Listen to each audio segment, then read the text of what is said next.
All right, good evening. Come to order, please. This is the September, come to order, please. This is September 23rd, 2013 Rhinebeck Town Board meeting. And we'll begin with the pledge.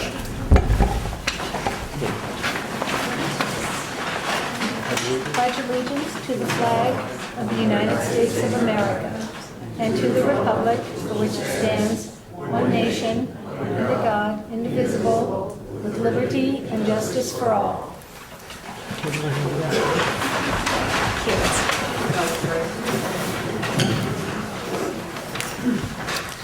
We have for announcements a couple of things. The town hall will be closed Monday, October 14th in observance of Columbus Day, and the next town board meeting will be held on Tuesday, the 15th.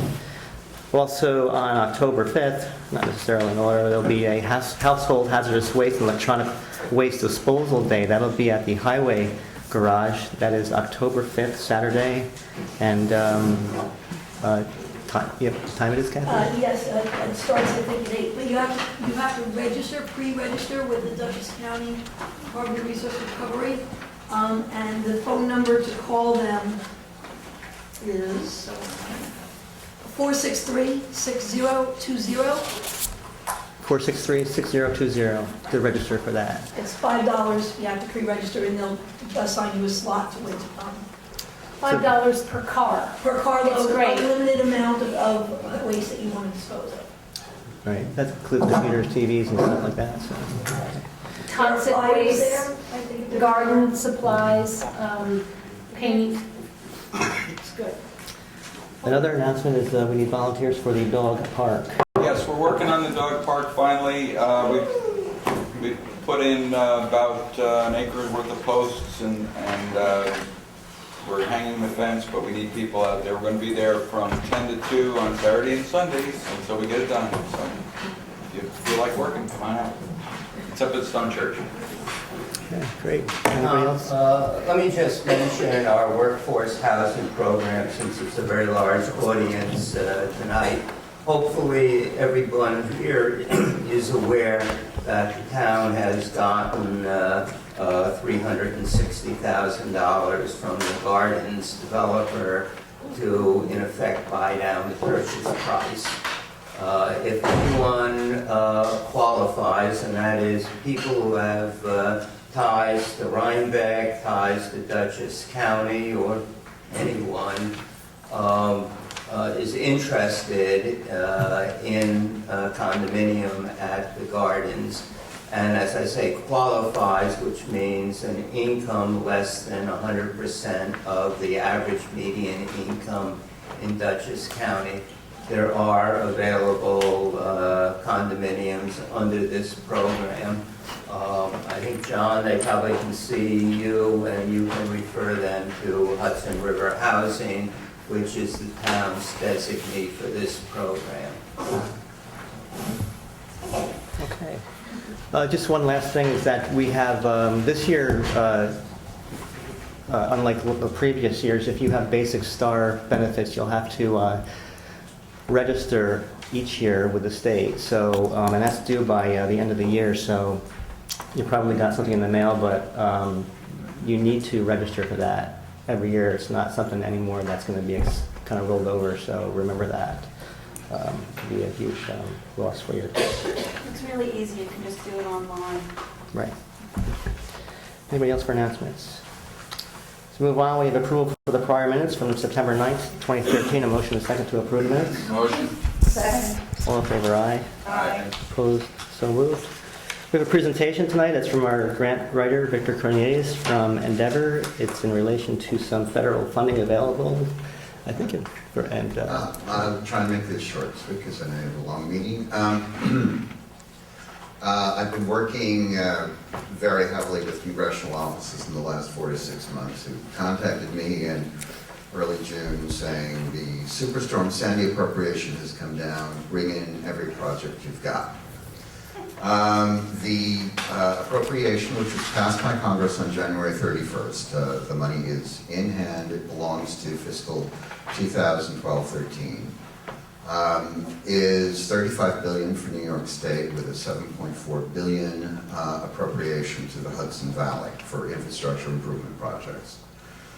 Initially, it was to deal with issues that were raised by Superstorm Sandy in the mad dash to spend the money, because this Congress did vote the large appropriation but stipulated that. I think the argument was we're still paying for Katrina 8 years after the event, so you have 2 years to commit the funds or you lose them.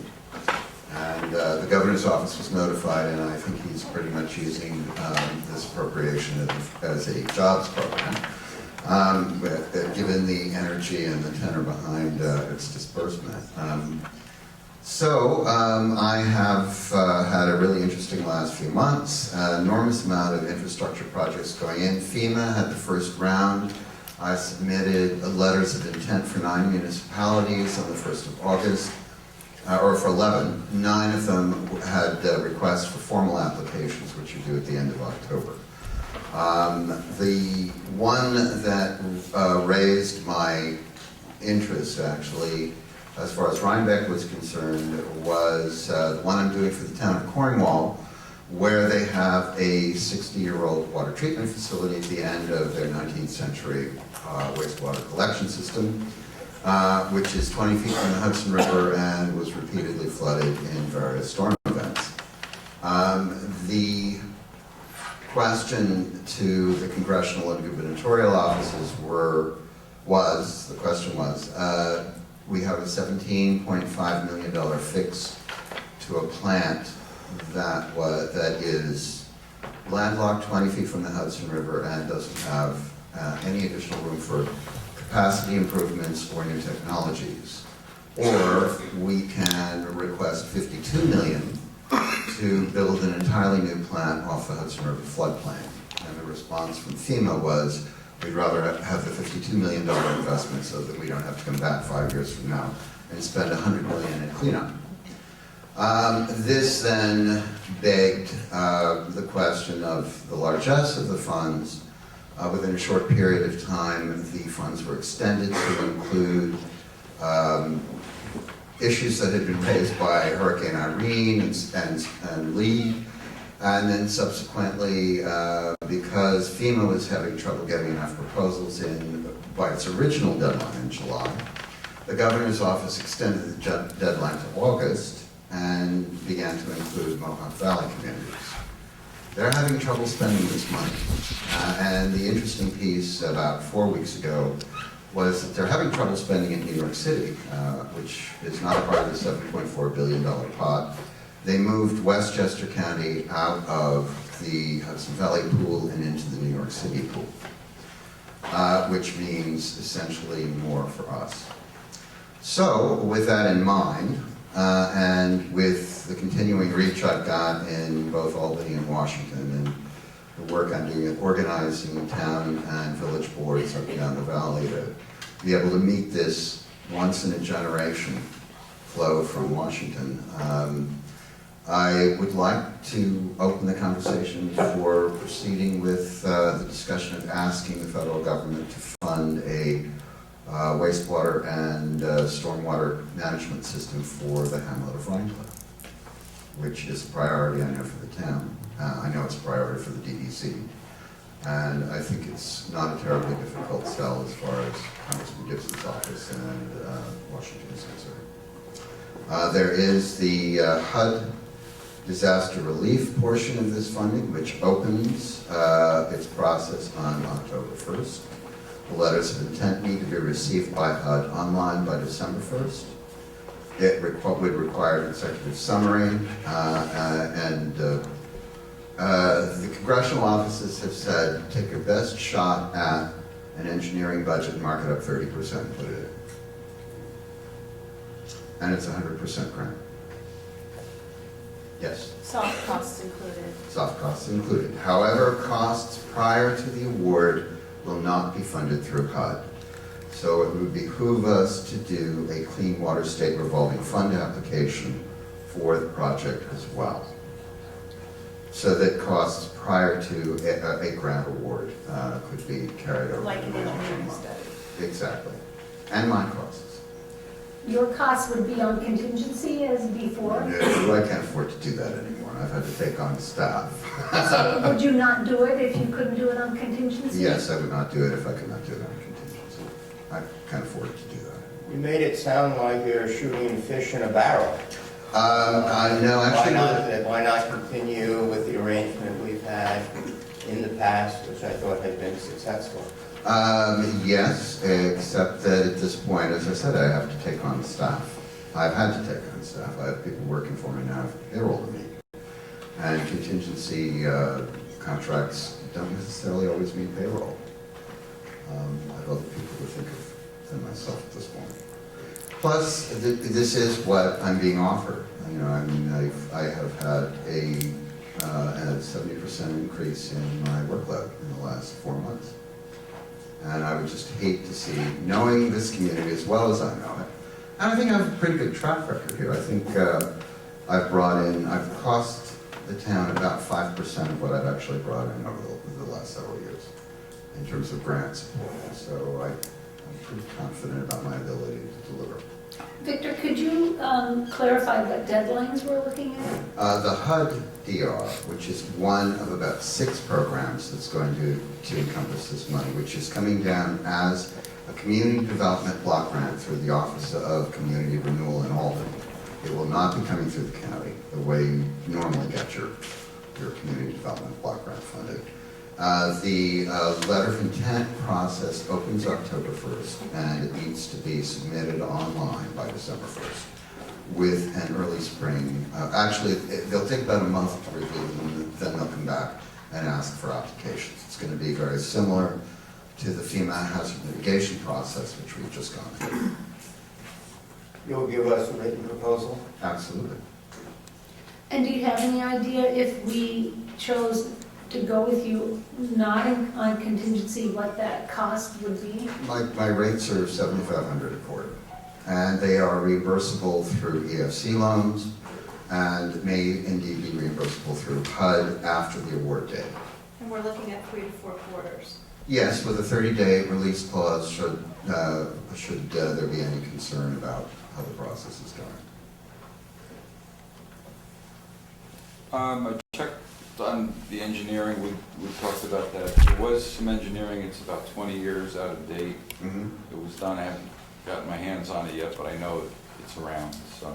Did this come up when we were talking about it a year and a half ago? Yeah, but this was actual engineering studies that were done, so they're around.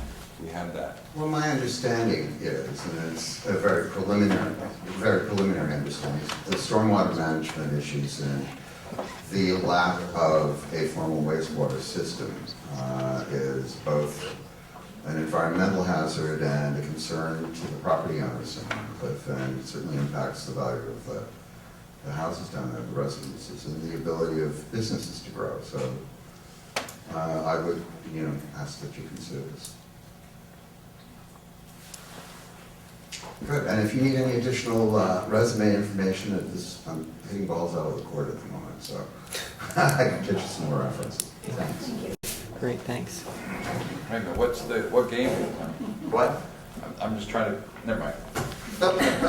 Bruce, is the engineering study the one that was done by the Board of Health and the? No, this was back with one of the developers, there was, and they had to do it for the town.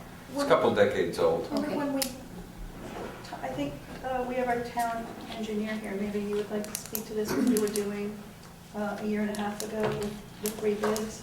Well, we can't, this won't pertain to anything prior, we can't do anything prior to this, right? That won't be pertaining to this grant.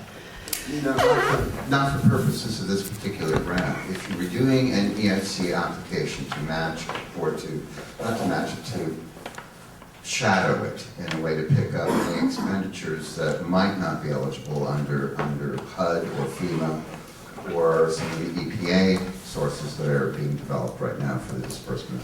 Each federal agency and each state agency is grabbing onto the piece of this so they can build up their bureaucracies. But engineering has to take place now, Yeah, not prior I to would now. say- I would Or say- you're talking about prior to Sandy? not prior. No. No. It's engineering that, it doesn't have to be prior to Sandy. You can reimburse going back fairly far, actually. Well, this, I mean, engineering that was done in the past by our engineer can pertain to this then? I thought. I would say that it's a good starting place. If Right. you've got a dollar figure pertinent to it, let's put it in. Yeah, we have some history with it. So Kathy was involved, right, with the Rhinecliff? Yeah, you want to talk about this? Or? Yeah, just for, I just want to make sure, various references have been made, so just as some of what you raised, Elizabeth, and you raised, Tom, just the background, is we had looked at some potential drainage improvements to try and mitigate some of the flooding damage that happens in Rhinecliff. And it was about a year and a half ago, or 2 years ago, the town put out an RFP for some engineering, and we did have responses from at least 3 engineers that we were looking at, all had different dollar figures and scopes of work. We do have copies of all those RFPs. Town decided, at that point, not to move ahead right then, because it was just, we didn't know where the funding was going to come from. The engineering studies each had a dollar amount, and that was just for the first phase of the studies. And we didn't know where we would be able to move to. It sounds like what Victor is saying now is there's an opportunity to not only get the engineering done to be shovel-ready, so to speak, but also to be able to then move ahead to completion and actually contract real engineering services. The highway department has done what work it can down in Rhinecliff specifically to try and catch points that we know, wherever we know we can catch water and direct it and have an outsource, because it's not about just catching the water. It's about where do you put it once you have it. That's really what the challenge is in Rhinecliff. We've done some work, in fact, we did some work along Grinnell Street. I know Sue is here. We did 2 catch basins by her house, and we actually have planned this year as well, where we're going to do a super elevation up on Tewksbury to try and capture some more of that water coming off down the hill, potentially toward Kelly Street. So we're doing what we can, but we've always been stymied, and we've brought this to the board before without some engineering that can go out, and Tom has been great and helpful and every step of the way and with us, and it's been wonderful to work with him, but I think you would agree with me on this. We need the study that's going to say, okay, here's what needs to be done, because we're talking about replacement lines. We're talking about a plan that has to come up when basically septic tanks and sewage, if they're affected by work that's done on the water lines down there that carry the storm water, there is unfortunately a relationship between those 2 things, and we need the engineering to be able to solve that problem. It's been somewhat of a stumble block. So I think that there's a way to go forward, and I certainly would ask the board, I've always asked the board to please consider anything you can to move us in the direction of being able to have a plan that we can implement to improve drainage down there. So, thank you. If you have any questions on the engineering that we had. We have it all. We were the ones who, we contracted 3 firms. And I've got copies. Rounded presentations. We've got them, they're here. I Right. have them, we've reviewed them before this, speaking to Victor about this. It was really, I think the bids were between $25,000 and almost $40,000, and I think we had even identified one we liked the best. The issue was funding that and then funding the changes that had to be made within the hamlet, but this is the perfect answer to it. So Right, one was like 53,000, another was, 68,600. They're all various numbers. I don't know what else you did, but Tom, was there anything you wanted to add? Did I leave anything out that you'd like to? Not really. All right. Good statement. all right. I'll let Victor It's go. fine argument. All right, One thing, I just want to be sure, we're talking about wastewater and stormwater. Yes. Okay. The description of the inflow problem into septic is major points on a HUD we'll application. just make it part of Okay. public comment. I think We can wait. this, Make it- what you need we won't get is through to business. attack the stormwater separation issues in the context of new wastewater lines and an improved stormwater drainage system. From your experience, are communities that are going into this or have gone into this, have they formed special districts, or what are they doing? It depends on the municipality. If there is a special benefit district associated with it, absolutely.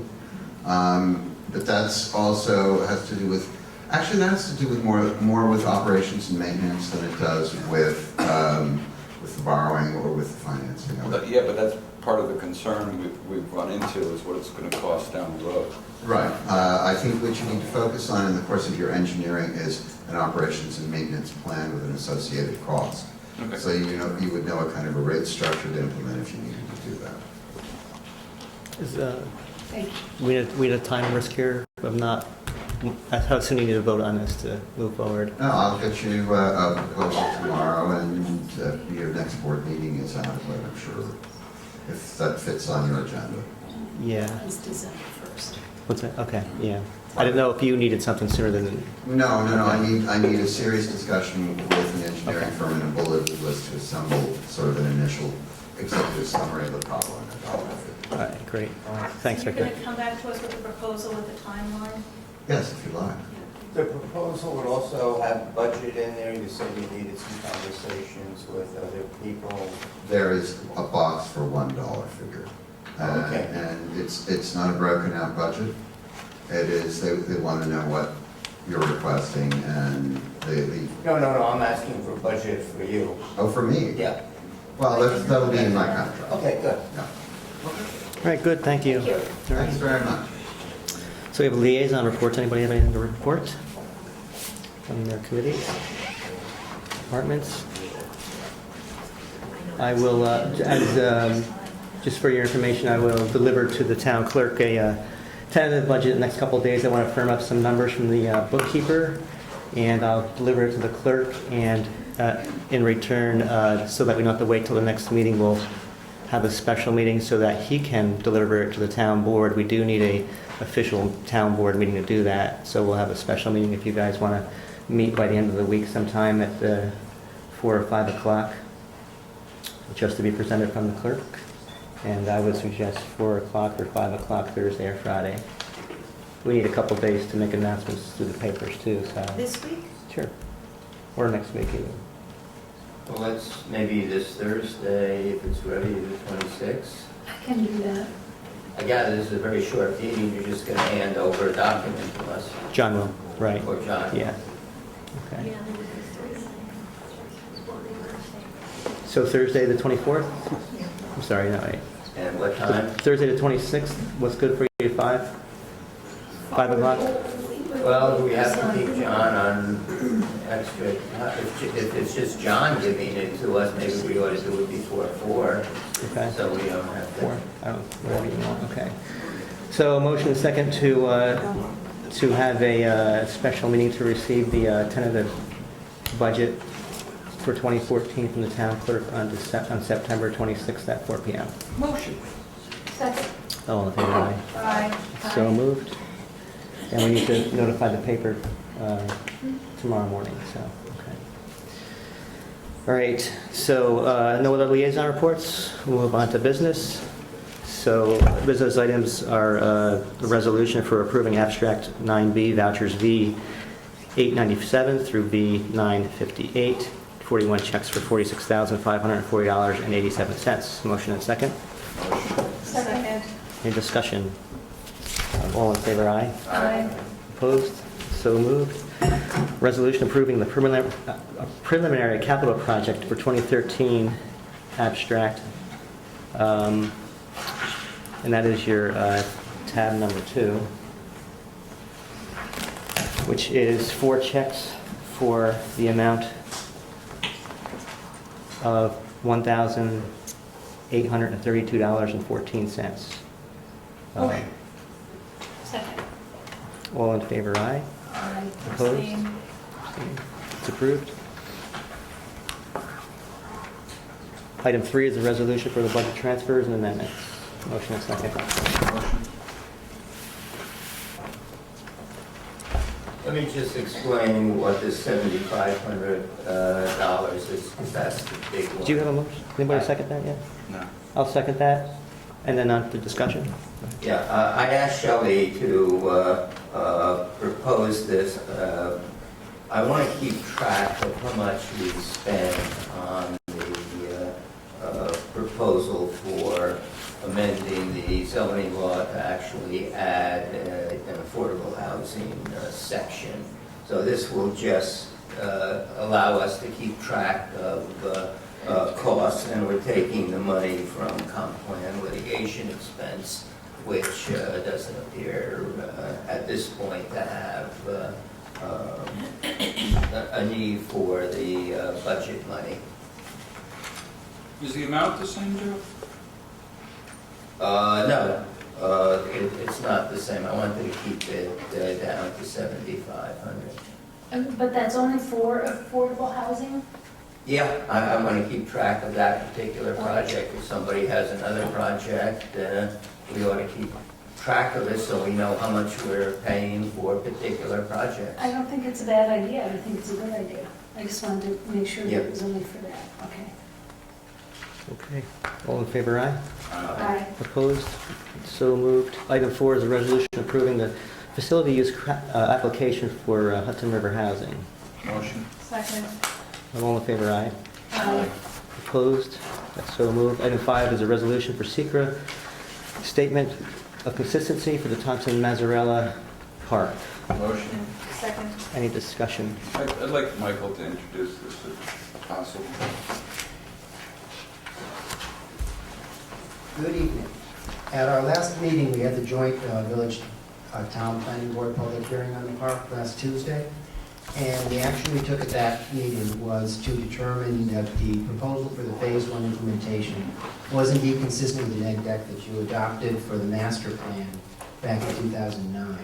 And that is what we're bringing to you tonight, just for you as lead agency, to affirm that indeed that it is consistent with that. I know a couple of questions have come up in the interim. One has to do with the master plan and the easement that the county and Rhinebeck Land Trust hold on the park. What I have here is for every time we have any proposal for land use development, such as the master plan for the park, implementation of phase 1, we have to refer it to county planning for their comment, for them to say whether or not they have any questions, issues, or anything like that. We have the documentation here. I'll give it to John. In each case, they have said it's a matter of local concern. They have no concern. As far as they're concerned, the easement holders have signed off on the master plan. So that is not an issue with the easement holders. They're the only ones who can enforce the easement. The second question, someone was saying that if you adopt this consistency review, somehow the master plan is then set in stone. The master plan is like the comp plan and the zoning law.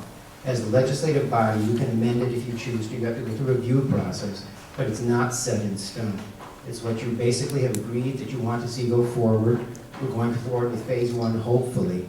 But if the needs change, things like that, the town board has the authority to go back and amend the master plan and implementation procedures, put in other types of facilities if that's what you choose to do. I mean, you're a legislative body, what you do, you can undo. But it's not written in stone. Questions? Have we in fact amended it since it was implemented? To my knowledge, the amendments such as the actual master plan, no. There were many discussions in terms of when we found the archaeology, we had to move things around.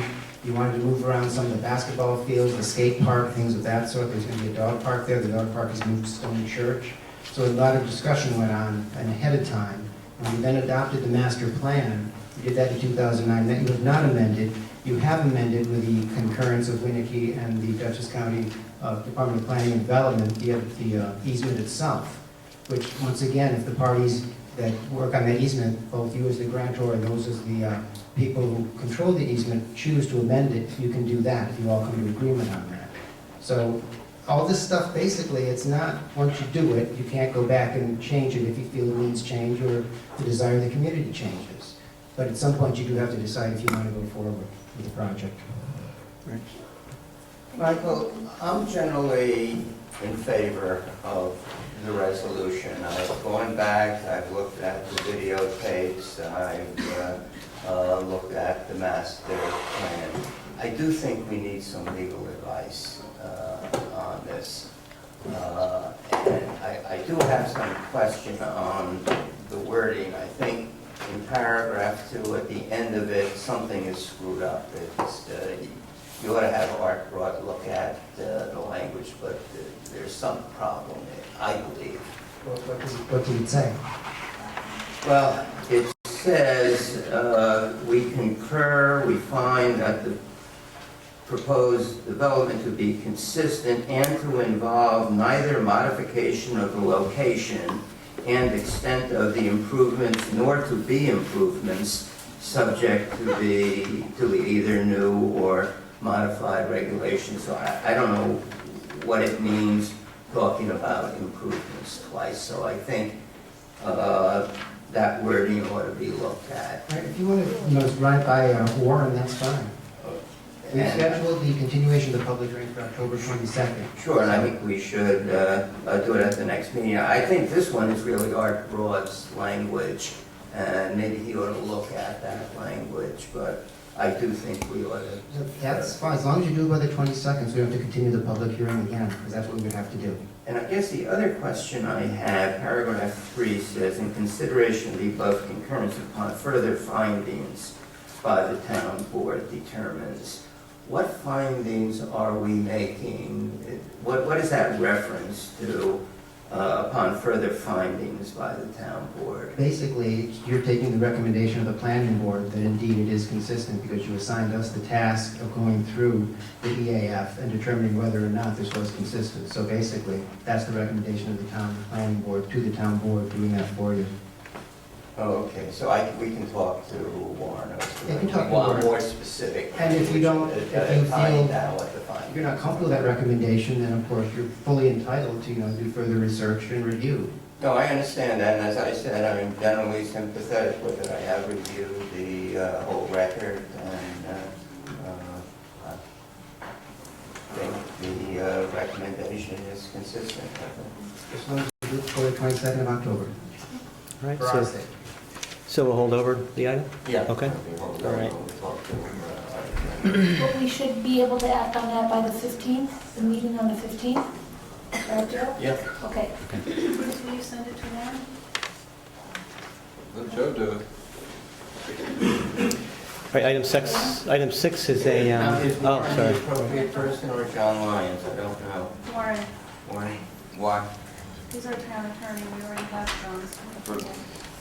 Yeah, But he's is it a he's the one zoning? we go to for planning.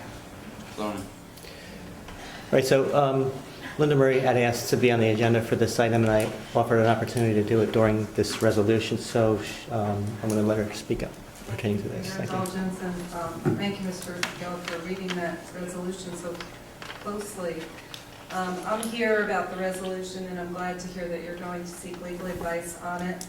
The seeker statement that phase 1 of the TMP is consistent with the master plan, therefore no environmental review is required under, therefore no further environmental review is required under seeker. And I believe that if you have read all of the documents relevant to this resolution, that you could only vote no on this resolution. It seems like it might be a seeker night, because I understand that there's other people here on seeker for a different matter. But seeker requires you to take a hard look at the environmental impacts of the application before finding a neg deck or a pos deck, as the lingo goes. As lead agency, seeker requires you to balance the economic, social, and environmental considerations. And for the following reasons, I think you would have to vote no on this resolution. Even if we change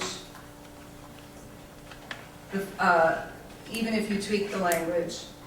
And that's because the seeker neg deck that you voted on, and I'm not saying this particular board, but the board in 2009, was supported by a notice of determination of non-significance. And I don't know if the board has copies of that, or I'm sure you do, but I have copies if you need extra ones. And it's dated June 8th. And I need extra copies. Here, just give them, I'll give them to the clerk and we'll put them in the mailboxes, Linda. Just want to make sure I only give you 5 and not my 5.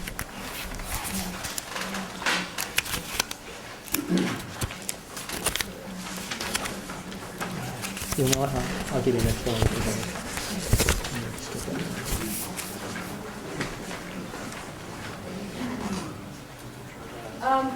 And that document is the notice of determination of non-significance. And not to sound rudimentary, but before you reach that determination, before the town board reached that determination, it had to go through an expanded environmental assessment form in order that it follow the State Environmental Quality Review Act. And that's because this project happens to be a type 1 action that requires the expanded long-form questions to be answered on this project, in part because it touches an historic district, it also touches archaeology.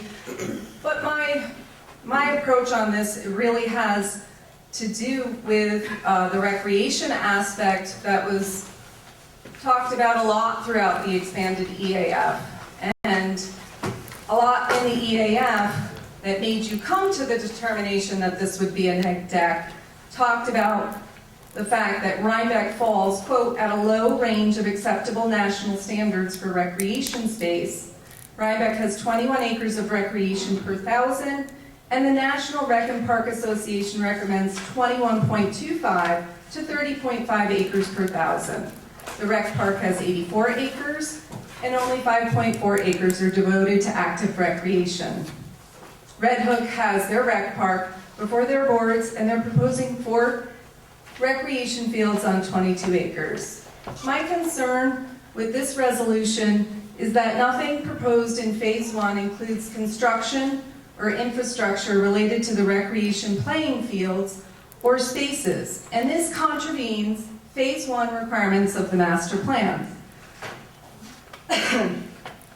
The planning board's recommendation, and I realize that you just heard about that, failed to consider economic factors of seeker, and seeker requires you to consider environmental, social, and economic factors. There were absolutely no financial details presented to the planning board that night when they recommended that this was consistent.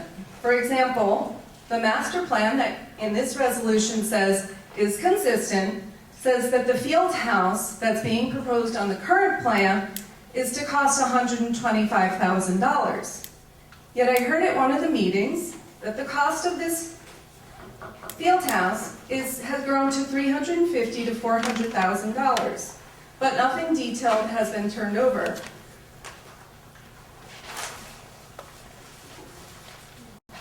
I'm sorry to say that you don't have the financial details to weigh this part of seeker and determine with this resolution that it's consistent with page 20 of the master plan.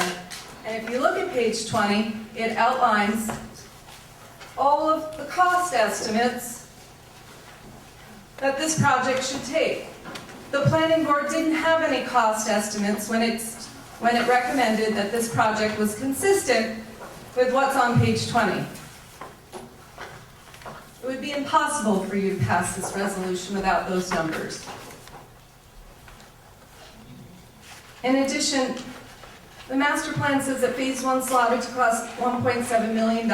These, of course, are 2008 costs, and the temporary infrastructure that goes from the roadway to the field house, housing a bathroom, that's nearly 2.5 football fields away from the playground, isn't going to be outfitted with anything for the concession stand portion of the field house.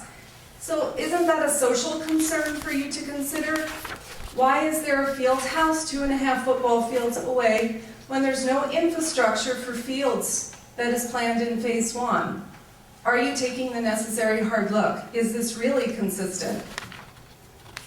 Likewise, at the planning board meeting, the engineer acknowledged that this infrastructure is going to be ripped up, that it's only temporary. And part of the reason that they're proceeding with this is to ensure that the $100,000 block grant is secured. Are we throwing good money after bad? Are we balancing the economic scales on the seeker issue? In terms of recreation, the engineering punch list that you were provided, dated June 4th, it's inconsistent with the master plan's Phase 1 implementation strategy. Page 17, and again, this is what you're going to be voting on. Page 17 lists 10 recreational facility improvements, only one of which is part of Phase 1. The concession stand that's in the middle of the field with no fields planned to be built around it in Phase 1. Were these items brought up at the hearing last week? Were Some they- of them were, Okay. uh, We had so they are on record. I'll let you go on, but not for too long because we have a lot of business. okay. And I appreciate, your comments, I'll Linda, get to but, my, okay. I'll get to my point. But phase one of the project doesn't include one recreational facility improvement. No new soccer field, no Little League field, no bleachers, no stormwater facilities, drainage plan for new fields, no passive rec lawn area, no relocation of a basketball court, no upgrade to the pool entry and drop-off area. Instead, the punch list includes an entry road, a sign, access road, parking, building a stone wall, planting trees, installing electric, installing concrete, curbs, sidewalk ramps. Nothing associated with recreation, which was part of your secret determination, that this was a major point. Another really big secret thing that doesn't have to do with recreation is groundwater. The determination of non-significance that you found in 2009 said, in the matter of groundwater quality and quantity, there will be neither surface or subsurface discharge of domestic sanitary sewage. As set forth in the EAF, it's the intent to serve the TTSM park by connecting to municipal sanitary sewage facilities.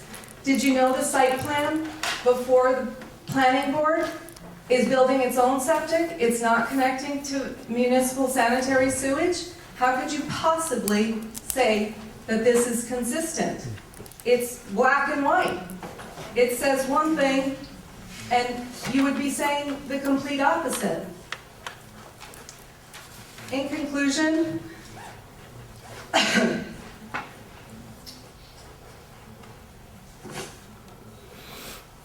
I hope our government listens to its community. I hope you insist that the master plan be followed and vote no on this resolution. I hope that you look at the documents and you really take the hard look for social, economic, and environmental factors. In that instance alone, you would have to tell the committee to put Rhinebeck's needs first, and if you pass this, then you put a different vision of what Rhinebeck needs first, and ignored all the studies that the taxpayer money paid for in analyzing the community's needs that created the master plan were taken into account, and when the master plan was adopted and the secret determination made. I hope our community watches, listens, and watches what you do in the next couple of weeks, and that the community knows that the town board will likely have the last opportunity to comment on what I've said and to consider what I might say. Thank you. All right, thank you. You have, Tom, can I ask for written notes? Linda, can you provide your written notes to the clerk? Sort of sketchy, but All right. I can email them. I'd also like to request a copy of the petition. I believe I told you it was in the It's planning board not. file. It's not. Well, I gave the originals to the planning board. I'd like a copy. Okay. Thank you. So we'll pick this up. We have a meeting on the 8th. Is that soon enough to do that? October 8th will be our second meeting of the month. Yeah, we certainly can try. I'm It's sorry. next. Oh, sorry. The 15th? But Bruce, my understanding is that this is just That's the the second one. first phase, that we're Right, doing okay. this in steps. And, I'm looking at the master plan, which says that there'll be at least 2 phases. To me, at least means there could be 3, 4, or 5 phases. So at least I view, am I wrong in thinking this is just the first step and that $100,000 is nothing to sneeze at? Yeah, you're right, but, let's let Warren look at it, or Okay. whoever it was, and All right. All set. We're going to hold over till the 15th of October. That's Tuesday, the day after Columbus Day. So, moving on to item 6 is a resolution for the home rule letter for the Star Library. motion. Second. Any discussion on that? Just, I thought we were gonna just run by a draft of that Okay. letter to Warren, just to make sure So- there's no issue. So you want to hold this over to the 15th, or you want to, Do we know if Steve submitted you that? want Is to, Steve you here want, tonight? do you want to, I don't know if he drafted the letter or we're supposed He's not to here. draft the Wait, you mean letter. Steve I don't Sasso. think we have Yeah, I Steve's thought not here he was tonight. gonna send it to Warren. a no, draft letter. he's Morton. You're talking about, Oh, this is Star. This Right. My this is fault. Star. My bad, sorry. I think, after talking with John, we think it's a pretty simple letter. We can draft the letter and show it to him, make sure he's comfortable with the concept. I think he will be, but, and at least the library is expecting that we are going to run it by our attorney. okay, so we'll hold over to the 15th of October. Who Okay. Is that's- that our next Who's meeting? writing the letter? Yeah, who's sending it to Warren? We need to write Well, it and then, my discussion with John was that he can do a draft, let me look it over, and then we should give it to the library and Warren at the same time. I think we should all look it over. It's fine. Are you comfortable with that? So, Sorry? Yeah, I agree. Well, do you want to see the letter first, before you approve it? Is that what you're saying? Well, it's approving, What they want to drafting the do. letter in substantially the form that's attached, so. Okay. drafting it, Exactly. sign.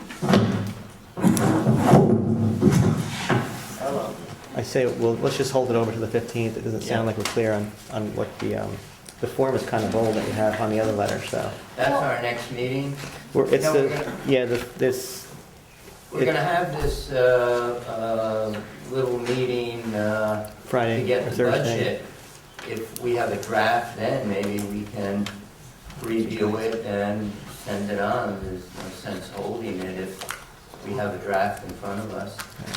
If the library needs to take a vote on that, I think it behooves us to act on it as soon as we can. I've So spoken- maybe we should add that. Gina, I've Oh, spoken they to... don't? Okay, thanks, John. Yeah, I've spoken to the head of the library, they're comfortable.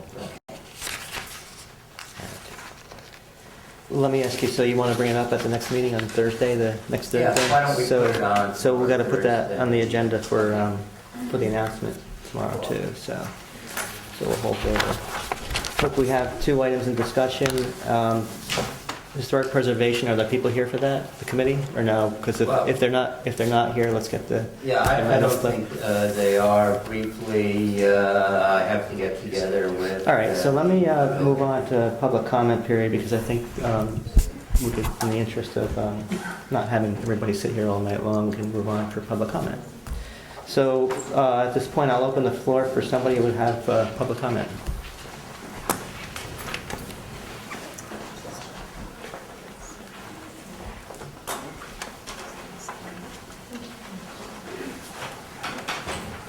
Good evening, my name is Kate Long. I'm a resident of the village at 86 Montgomery.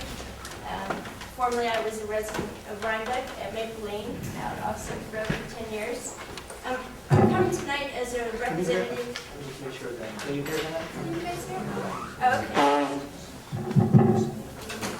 Say we come to church. Yeah. So I'm here this evening as a representative of Save Rhinebeck Green Space. It's a broad coalition of residents of the village and the town, and people actually across the United States who are very concerned about the proposed expansion of Northern Dutchess Hospital. We all believe it's important to expand the hospital. It's a service that is very important for our community. But we believe that their plans, which is decimating the front lawn, yeah, it's inappropriate for a village of our historic character and bucolic beauty. So I'll just show you just quickly. This is the site plan. This is Route 9, Montgomery Street. The plan calls for demolition of 49 trees. Okay. The plan calls for the demolition of 49 trees on the campus, the construction of a parking lot in the front of the hospital on Route 9, which is currently now a treat area. And then lighting this parking lot at night, which would be very comparable to Stop and Shop. So what now is a beautiful, quiet, bucolic part of the northern end of the village would basically be commercialized and turned into actually a pretty unattractive part of our village, which people find very important.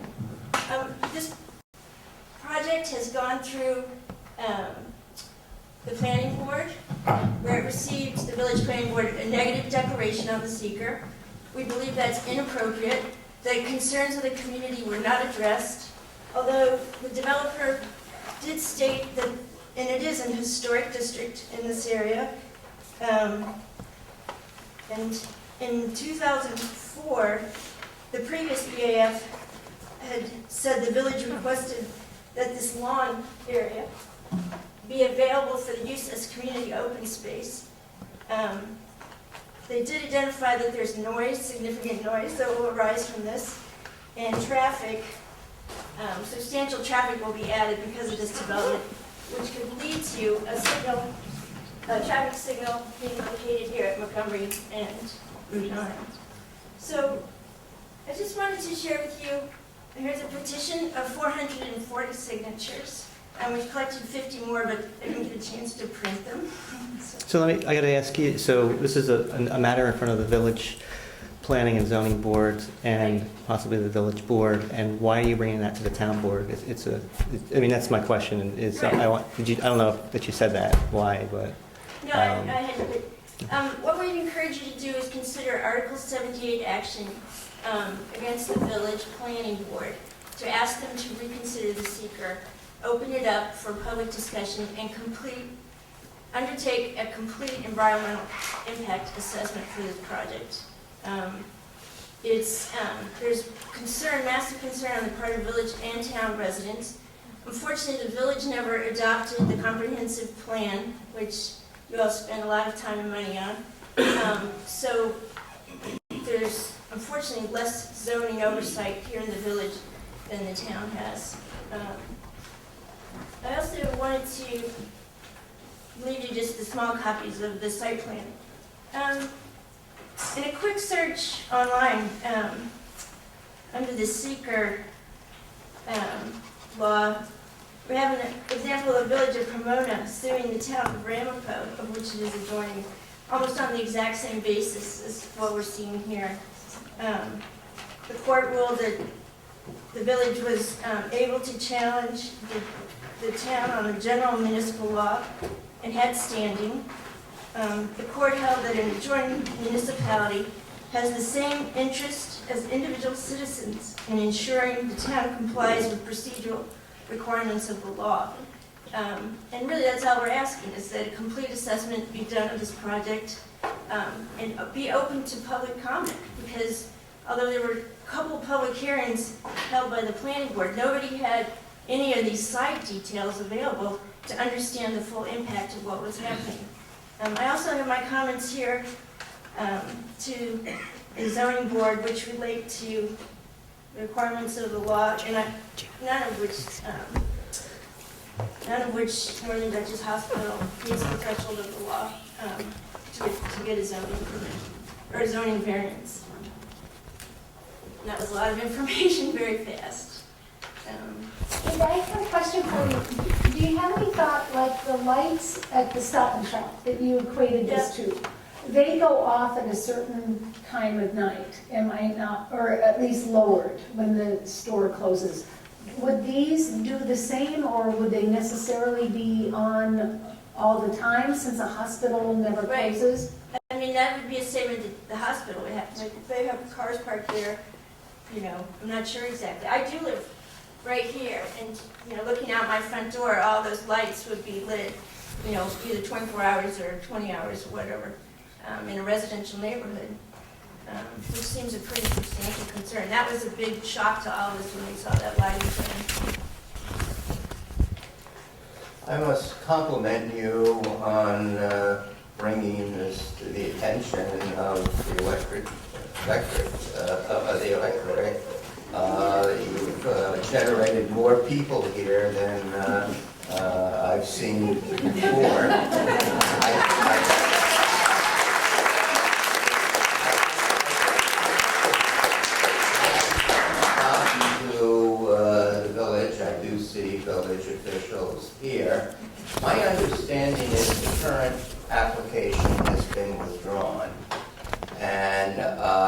depending on what they come back with, there may have to be a whole new seeker review. So that would give you an opportunity to... Is that a withdrawal from the planning board or from the zoning board? I don't know, Dodd. I don't know the finite details of it. Well, we know it was withdrawn from the zoning board for the 9-foot height variance. We haven't heard of any further action other than that. I think there's Dave Ping's here. I don't know whether he wants to comment or not. I'll be happy to comment that. Okay.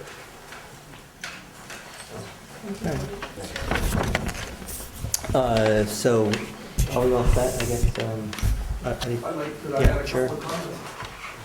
I'm a Crane Village resident. I got involved with Kate on this issue about 3 weeks ago when we finally got the hard copy on what the plans really look like. And to reiterate what Kate said, we're not opposed to the hospital expansion. We feel that they certainly need to do that to remain competitive with vertical integration occurring with doctors' offices who are doing services outside of the hospital arena. And the hospital is an economic engine that we need to maintain and grow within the village and the town. The concern we have is with that front lawn, and the current parking plan really takes away a half to 2/3 of that, depending on what plan you see. My concern is, from a global point of view, having voted with 2 other members of the board 4 years ago on a comp plan, that we worked so hard and so long, and if you go through the comp plan and the zoning, you'll see gateway and greenery and open space mentioned everywhere, to have sort of the crucial northern part of the village gateway torn up and get parking lots and lighting in, it was very troublesome to me. And then when I looked at the neg deck on the seeker, I'm no attorney, but I think it's subject at least questioning, and your legal counsel will have to tell you whether you have grounds to issue an Article 78. I think we've done quite a bit of research. We think there are other alternatives that can be done with parking on other parts of the property, probably with a larger parking garage that will require additional funding. But the hospital is running a significant profit. We think that's a good long-term investment. And we expect the hospital is going to, in discussions with them, and they've been very forthcoming with us and are in fact meeting with us tomorrow on the site, we think that they're looking at other services to do in the future, and that we'd like to see a long-term, one-time parking solution that keeps the gateway to the village the way it looks right now, balanced with Mrs. Howe's property on the south side and with the hospital on the north side, and put the parking solution elsewhere on the property. But also, so consistency with the comp plan and whatever your attorneys might tell you the problems are with the neg deck, I think they are there. Those are concerns. Also, everybody in the village and the town, I think, are both signatories to the Greenway Compact. And if we do things that are contrary to the open space emphasis in that, I think it's subject certainly the village and perhaps the town by inference from losing future funding that does come through that Greenway Compact, as I understand it. So those are my thoughts on the topic.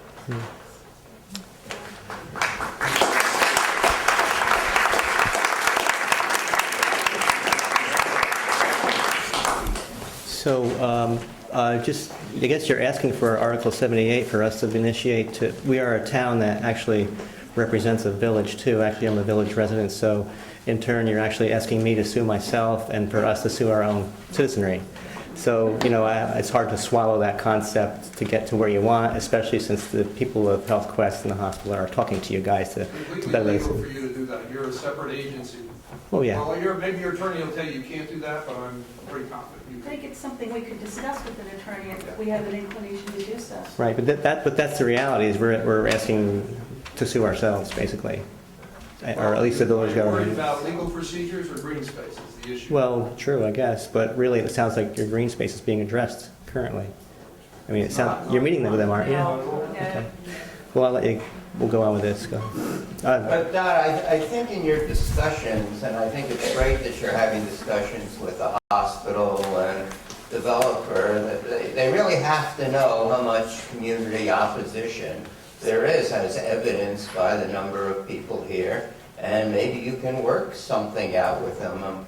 hopeful. I don't think anybody wants to embark on a project where there's going to be a large amount of community opposition, so. Hey, and Don, you know, Hopefully they'll see the light. I would comment that while it's not Northern Dutchess Hospital, it's HealthQuest, which is a major corporation which operates Northern Dutchess. And right now, Northern Dutchess is operating a profit, but HealthQuest has other operational sites that are not operating a profit. So some of the funds that we like to see, for instance, spent on parking have to go to support other sites that have nothing to do with Rhinebeck. And that's their certainly right and prerogative as a major corporation. But our concern is with the town and the village of Rhinebeck, and we'd like to see that corporation address our concerns. And we're less interested in the revenue problems they might have elsewhere in their system. The corporation is technically a nonprofit organization. They in fact have a significant overage of revenue over expense, and we'd like to see them make the right choices with that, and we'd like to keep the pressure on from all interested agencies. And I think if you do decide to pursue an Article 78 in the neg deck, I think you're going to find a number of topics. We've just poked at a few of the things that are in that neg deck and in the materials the hospital provided so far. And we think there are areas of significant concern that need to be worked on as a community before that project proceeds. But the experts have to do that, and that's what SEEKR's all about. All we're asking is that SEEKR be done correctly and completely. We don't think it has been. And you're bringing this message to the village also, I assume. Sure, we're going to present the same petition to the planning board. We've already presented it to the zoning board. And to But the village board. the village board can't sue itself, but the town as a separate party can sue itself. At least as I Maybe understand. they can reason with the planning board if this is something that can be reconsidered. I don't know. We get into very complicated situations where if the planning board reverses itself, maybe HealthQuest would then sue the planning board for reversing itself. There are it's a complicated issue. It's not that simple to just say, let's go off in a corner and solve it with one or two people talking. I think that the public pressure has to come both from the public, because we've seen evidence of that in the petitions we presented, but also from official bodies that really do have this, I think, given the fact that we spent $1.2 million on a comp plan, that we have a significant interest in seeing that this area's open space be preserved. Right. Do we have an issue, Tom, with, are you employed by HealthQuest? Yeah, of course I am. Now, so if we had to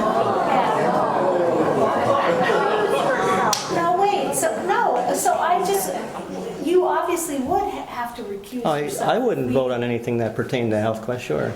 I would vote on something that might pertain to an Article 78. That's something that I've...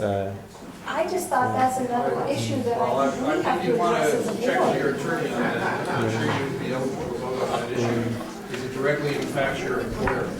Absolutely. By the way, I've asked Warren to come to meet us for executive session for this also, so that is part of it. So I'm not going to let people line up and start talking. Well, I just want to say one thing, Tom, about the town. I live in the town, and the assumption, I assume, is that this is a village issue, but it's a town issue as well. I live at the bottom down near Hodge Bridge, where you know, and last year we had some quite significant flooding. And the water's rising higher and higher in that area, and that's a drainage area all the way down to Hodge Bridge, and that's a wetlands area. And I spoke before to the hospital officials and the planning board in regard to this. It's just being overlooked completely in terms of drainage, water issues coming down into that area. So, Water got so high down there last year that a person had to have their electric meter removed in order to prevent, a fire. Okay. So, those kinds of things affect Look, the town. I appreciate it. I do appreciate your comments. And I know that these comments are brought up at the planning board meetings at the village. And the village planning board is who has the authority over these issues.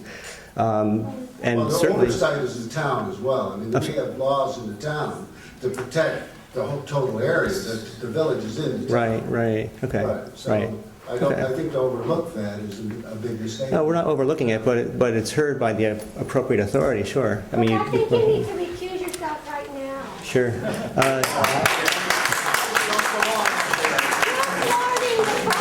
Well, what I'm doing is actually conducting a town board meeting. It has nothing to do with voting on anything. You're part of the board meeting, and I Okay, well- think you should recuse yourself. Well, actually, I have to run the board meeting, so, I'm not recusing myself from that. Without comment, then. So, Mr. Peng, you have the final? My name is David Payne, and I am the Senior Vice President for Strategic Planning and Business Development for HealthQuest.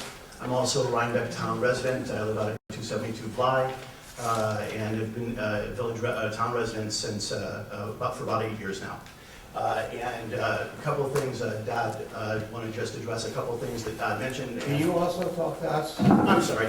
No, both. It's a tough It's a thing. tough room, in more ways than one time. How about if I do this? Let me move back here, and then it'll be a little easier maybe to address everybody. As Dodd mentioned, HealthQuest and the developer has met with Dodd and Kate and some other people last Monday, and we have another meeting with them tomorrow to discuss the parking and discuss the issues related to that. To address Mr. Gelb, your point about what's been withdrawn, we did withdraw from the ZBA hearing. The reason we did that was because we were looking at how to get the height variance down to below what the height variance was that was granted for the 2005 project that's built and constructed, the Rosendahl Pavilion that has the emergency department in it. So we're trying to get the height of that building down so that it is below the variance that was granted then. And so that's what we're attempting to do now. That would then lead you not to need to go before the ZBA for a variance? Is that what the... I don't know the answer to that question. I think that I don't know if we would still have to go before the ZBA or not, Dodd. Did they? Okay. So we're trying to get below that. The other thing that I want to, and I'm glad to hear both Dodd and Kate say that they are in support of what the hospital needs to do, and they're in support of the hospital expansion project, and the recognition that we do provide a bit of an economic boost for the community. I want to spend a little time talking about some misconceptions, though, about the project. One of the things that is out there and is that we're cutting down trees, and we are. But we're also planting 78 trees, and that gets left out of every discussion that I've heard. We're planting 239 shrubs as a result of that. We're also retaining 22 of the significant trees along Route 9 and around Montgomery. So the spruce trees that are at the corner of Route 9 and Montgomery, those stay. Some of the spruce trees that are also along Route 9 stay. And when you look at the amount of green space that's going to be decimated, I believe was the term that was used, actually 70% of that green space stays. And when you look at the property, oops, I'm terribly sorry. When you look at the property, this is the view from Route 9, looking back to the hospital, that's still going to remain. I don't know. I don't think that's not the engineering drawings that we got. This is exactly what is going to remain. We have gone out, and Dodd, tomorrow you'll see it, because we've gone out to the site and we have lined out, and anybody's welcome to go by it, we've lined out on the site where the parking is going to be, based on the plan that's there. 70% of the green space remains. And I go to the word, is there a white line? there is a white line there, or there's flags. I don't remember if it's white lines or flags, but go check it out. Stakes and white line were placed there last week. Thank you, Mayor Rubin. Stakes and white lines are there so that you can go and see exactly where the parking is going to be, and you'll be able to see that this is the view. Documents that you filed previously? Yes, it is. We haven't changed any of that. According to the demolition plan that I saw for the trees, and we counted them together. Do you remember, Mr. King? There were 12 trees that you left along the line. 12. And they were If you small. talk from the audience, it won't go on the videotape that's being taken. If you... Joe, let's just continue with one person talking at a time, since Mr. Peng has a presentation here. So again, those are the main things that I wanted to just point out, that there's some real misconceptions about what's going on with the project. And I hope that in explaining and showing how much of the green space is going to remain, and in talking about how many trees that we are planting, how many shrubs we are planting, We're also going to have a 5-foot wide sidewalk that's going to go along Route 9, along the length of our property to improve for public safety. And there'll also be a sidewalk that's going to be added along Montgomery Street along the length of our property as well. It will meander through some of the trees and the trees that we have in order to again improve public safety there as well. So that is the project, and that's where we are right now. As I said, tomorrow we do have another meeting with Kate and with Dodd and with and I'm sorry, you were there and I forgot your name. I apologize. What time are you meeting, David? 4:30 tomorrow. We'll meet in the Dutchess Hospital. And we're gonna yes, yes, ma'am. How mature will the trees be that you're going? The trees that are being planted are I believe they are 3-inch diameter trees. So thank you for your time this evening, and do stop by and see where the flags are. And yes,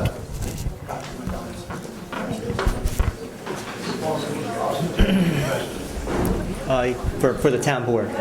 Right, I'm sorry. Wait, you gotta come up to the microphone. Okay. While he's on his way up, somebody did ask about the lighting. And it is not going to be stop and shop lighting. The lighting is going to be 1-foot candle lighting. The lighting is going to be set up so that it is directed straight down. And the lighting engineers have worked to mitigate the impact of the light at night. Yes, I'd just like to ask this gentleman, how many old growth trees will you have to bring down? Would it be okay to answer that? Do you want to answer that? Or I believe that the number of trees that are coming down are 49 trees. And I don't know how many of those are old growth. 49? I don't know how many of those are old growth, how many of those are newer trees. We are, as I said, retaining 22 of the what are considered to be significant trees on the property. I'm sorry, you said 49 are coming down or 29? 40.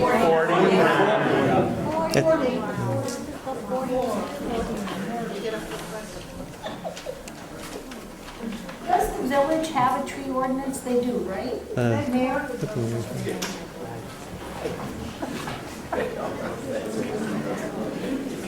Jim, I don't know if I can talk to you because I'm suing you pretty soon, I guess. I don't know if that works. Good evening, Jim Reardon, Mayor of the Village of Rhinebeck. First thing I'd like to say is thank you for everybody for being here. What I'd like to say is it's sad you weren't all over at Village Hall participating in the process when we were working on it over there. Well, you need to keep yourself informed, and if you want village information, all you need to do is subscribe to the village website, and you automatically get push notifications. We have been working with Northern Dutchess Hospital for over a year now to try and develop a plan. Okay? We follow every single public meeting requirement we have to, as far as publishing in the newspapers, posting notices in Village Hall and other public locations, and we post it all on our website. Planning board meetings and agendas are available on the website. Planning board minutes are available on the website. Any village information you want is at your fingertips if you care to keep yourself informed. I saw the petition, and that's where I want to start my comments tonight. And I recognize that there's people here that are concerned about this project. And that's great that you're concerned about your community. However, the petition states, and this is all it states, is that there's a 9-foot request for a variance, 9-foot height request. That's an inaccurate figure. The request was from 35 feet to 42 feet. So the petition, in my mind, is invalid because it's not accurate portrayal of what the request was. I'm not here to try and divide people. What I'm here is to try and bring people together. And when I see misinformation out there, I'm going to speak up and bring it to everybody's attention. I went through a battle with my own political party because they wanted to mount a campaign against 2 of my trustees who were from a different party. And they put misinformation out there, and I stood my ground. And I'm the type of person, I'll stand alone, but I'll stand for what's right. And what I see going on here is not a community coming together and trying to develop something. I see people taking sides and fighting, and in my mind, that is unacceptable. That's not the way we should be operating here. All right? So, go ahead. The booze, go ahead with it, all right? As I said, you people have not been in Village Hall. We had three public hearings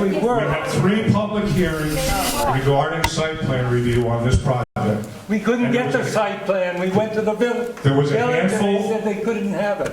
Would you let me finish? Yeah. I'm here to speak, okay? You can have your chance to speak when I'm done. We had 3 public hearings for site plan review. And there were neighbors from Montgomery Street area that were concerned. But a lot of you weren't there. Now, it's great that you're here tonight. But do not vilify people, such as the village planning board, who have worked very, very hard, okay? This isn't over yet. These people that want to develop this project are not foolish people. They don't want the people in this community opposed to them and fighting with them. They're going back to the drawing board. And that's a positive. Everybody should be latching on to that. As far as the secret procedure, the village planning board, contrary to what you folks may believe, and the village board, we're not a bunch of bumbling fools. We follow legal procedure to the law, just as we have to. Consult with the village attorney on all of these matters. All of the interested parties were notified. Nobody came back and weighed in telling the village that they had concerns about negative on this project. If this project becomes to the point where you folks want to put a legal challenge, you're here trying to mount a legal challenge with the board now, the town board had no standing in this project. They weren't one of the agencies that had to be notified. I verified this with the village attorney today. Public comments. Public, as I said, has all of the opportunity in the world to come over to Village Hall, to a village board meeting, and come to a village planning board meeting and comment whenever they want. Right now, you're talking about site plan review issues, which don't fall under the jurisdiction of these folks. That falls under the jurisdiction of the village planning board. So what I would say is, you have concerns about the site plan, go to the proper venue. Site details are available. You go to the planning office, you can get any document you want associated with this project.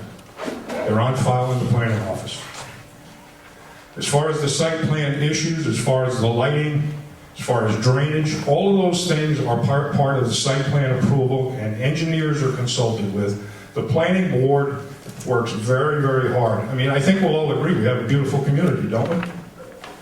Over the years, we've had very smart, very diligent people that have been involved with our planning and zoning boards. And that's the way why this community is as special as it is. These people are not here to harm this community. If you have concerns, you bring your concerns to them. They will address them. There's also a little bit more information out there that this project is in the Gateway District. It is not in the Gateway District. It's in the residential district. So that's a clarification of terms. Does it lead into our village? Yes, but it is not in the Gateway District. I hear the talk tonight about parking and locating the parking somewhere else on the site. And I say to myself, that's kind of like a not in my backyard mentality. Where are you going to put it? Let's move it over on the other side and build a parking garage adjacent to Kramer Park. What do you think that neighborhood's going to say? Or let's tear down the old farmhouse down on Montgomery Street. We'll build a parking garage on that lot. What do you think those people down there are going to say? This is a small, difficult parcel. We have to do the best we can with what's there. Do we want to ruin the character of our village? No. Northern Dutchess Hospital doesn't want to do that. The village board doesn't want to do that. The planning board doesn't do that. I would suggest that we all get together and work together to figure this out. Thank you for your time. Mayor, can I just ask you one question? Because we're, as the town board, we're working on trying to consider a tree ordinance. You, in the village, were prescient enough to have a tree zone, tree ordinance, or whatever that's called. How does this fit into your tree ordinance for the village? The village board only has oversight of trees in the public right-of-way. When we put the tree ordinance into effect, we did not think it was our business to tell private property owners what they had a right to do on their private property. So we only take care of trees that we have the right-of-way for. So basically, that's a street tree. Again, think about this piece of property and think of the difficulty of trying to do this expansion so the hospital can stay successful. Am I saying it's a perfect plan? No, I'm not saying that, okay? But what I'm saying is that this project is worth looking at, and instead of people fighting about, people coming together and making it work. Thanks again. Just would like to add a comment. The minutes for the planning board for July and August, the central meetings to this process, have not been published on the town or the village website as of last Saturday. So the idea that the public had information related to the specifics of the project is inaccurate. And that would be the central way that the public would have been communicated with, and it wasn't executed. So I just want to make that clear. Appreciate it. All right, we're going to have to start with our, I guess if you guys will bring this up to executive session to talk to our attorney when he arrives after his High Park meeting. So that's what we need guidance on. I guess that's what's being presented to us by the speakers. A question? For who? The mayor. Jim, you taking questions tonight? It's pretty. Somebody, she wants to have a question. Okay, and I'm going to have to, I'm sorry. Let's bring it up to the, village meeting. When's your next meeting? My question is, When's your next meeting? is the village meeting? When's your next meeting? Is the village board going to open public discussion again on this issue? Because other people have looked at that parking analysis and had a different interpretation of it. And it's too complicated to go into now. But can we bring this issue up in front of the village planning board again? Because it's very important. At this point, Northern Dutchess Hospital has withdrawn their variance request. They're going back to the table. If they modify That's this the plan... zoning board issue. Let me finish. They pulled the plan from the zoning board. So at this point, they have a plan that the planning board has recommended to the zoning board. If there is a change to that plan, that will require another public hearing. But the parking issue is a huge issue. Absolutely. Almost 500 people on stage. It's a huge issue.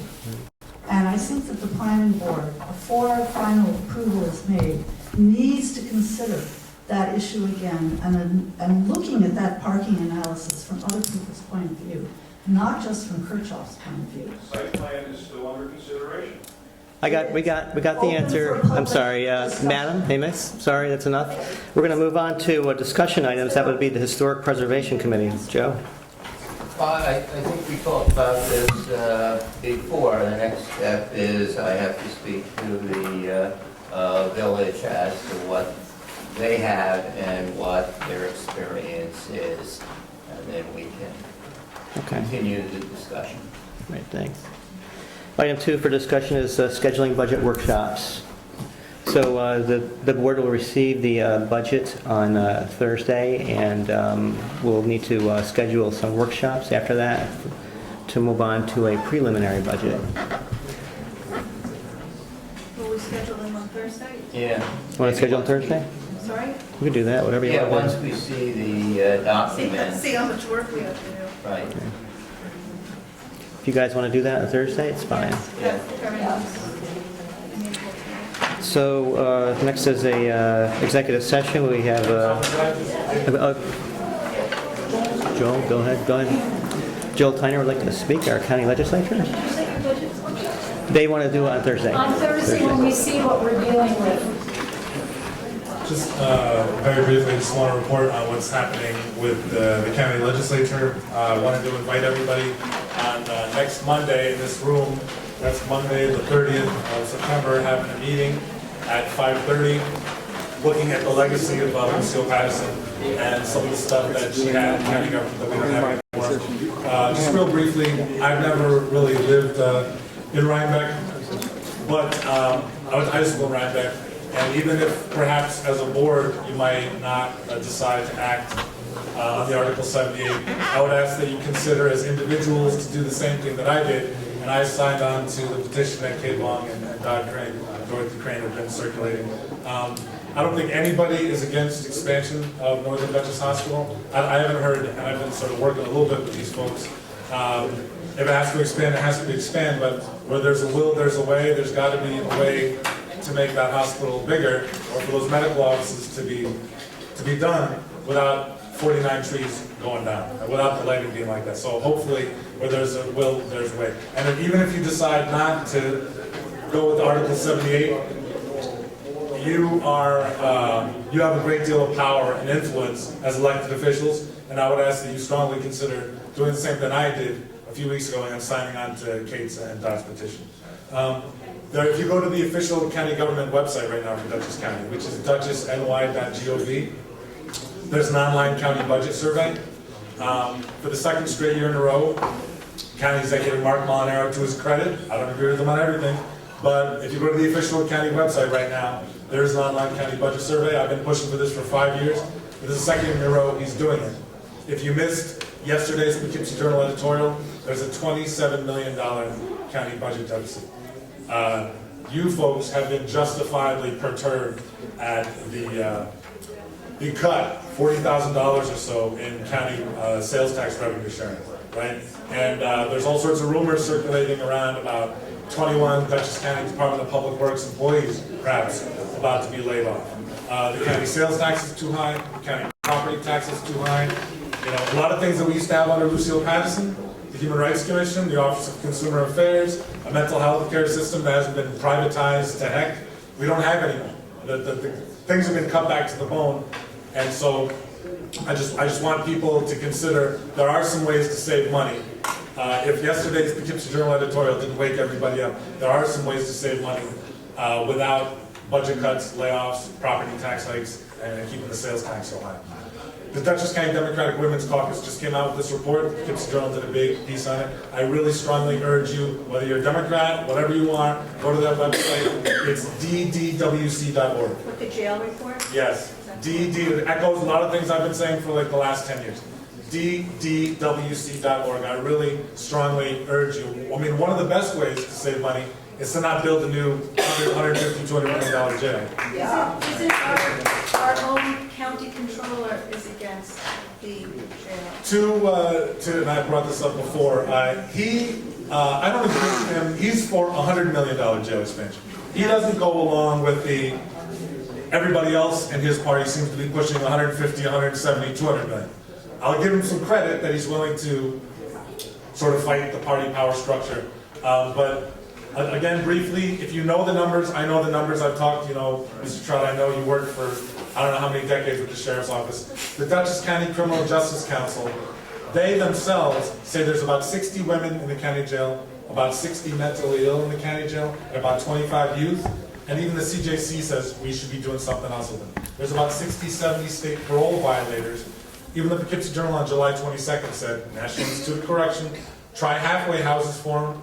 These are people that are violated for just teeny tiny little infractions for $65 a day, as opposed to $220 a day. There's 165 people being housed out to Kingdom Come. Anyway, there's a lot of ways to save money, moving towards zero waste. We subsidize to the tune of about $5 million a year. Profitable companies paying their workers poverty wages. Westchester County pointed that out 7 years ago. There's a lot of ways we could save money that we're not. Mm-hmm. So the only other thing I was going to mention is there are maybe about 100 different cities, towns, villages, counties all across the state that have passed resolutions to ban fracking. You may not know this, I brought this up before, but Rhinebeck, believe it or not, there is Utica shale in Rhinebeck. I'm not going to stand here and lie to everybody that Chesapeake Bay is going to be here tomorrow setting up a fracking rig. But what I am telling you is that 2 years ago, the city of Buffalo Council unanimously passed a resolution saying, we want fracking banned in Buffalo. They don't have Marcellus shale in Buffalo. They have Utica shale in Buffalo. Rhinebeck has Utica shale. So does Hyde Park, so does Red Hook, so does Poughkeepsie. We could also ban the Fracking byproducts waste. of fracking. Right, and there are communities, so I would just ask you to do that. The other thing is, Drayton Grant, she told me... Will you do it as a county legislature? I've tried everything. I've tried to get a county legislature resolution passed to ban fracking statewide, to ban fracking in the county. The Ulster County legislature unanimously voted a year or two ago to ban fracking. I've tried everything. It's not happening in county government right now. But you guys can really... I hope you might be able to do that. We're having a meeting. We're having sort of a public teach-in about this issue because all the watersheds are connected. This Saturday, the 28th at 2 p.m. at the Rhinecliff Dock. So you're all invited this Saturday, the 28th, 2 p.m. at the Rhinecliff Dock. The only other thing is, there was a service for Drayton Grant at Burger Hill a few months ago. Before she passed away, Drayton Grant buttonholed me right in front of the smoke shop and in the middle of town. She's like, Joel, how come you're not talking about pesticide notification anymore? Because it was off the list of us. So October is Breast Cancer Awareness Month. We are voting on neighbor notification for pesticide application again in October. My mother's a breast cancer survivor. We're having a candlelight vigil right in the center of town, Tuesday, October 1st at 7 p.m. that evening. And we're trying to get that law passed in Dutchess County. John Gautier was there as the deputy clerk for the legislature. Been working on that for 10 years. 75% of people in New York State live in counties that have the 48 hours notice before the pesticides are sprayed. Thank you for your patience. I'm at 876-2488. See you later. So we have some executive session matters, so a motion and second pertaining to legal matters. Second? Any discussion, all in favor, aye? Are we taking action? Are we taking action tonight? No. It doesn't pertain to the Article 78 as I understand it, right? Request. What do you mean to discuss it? I don't. Well, we're not making an action on it. I'm not If we're gonna. gonna refer this to our attorney, I don't know, is that taking action? I don't. Well, no, we're not making a decision to do it. We're I not. put something on, I have to bring you guys up to date about a possible legal action. But we're not taking, Action. I mean, these guys can go home. Yes. Yeah, okay. Right, all in favor, aye? Aye. We have time though, right? Oh, yeah.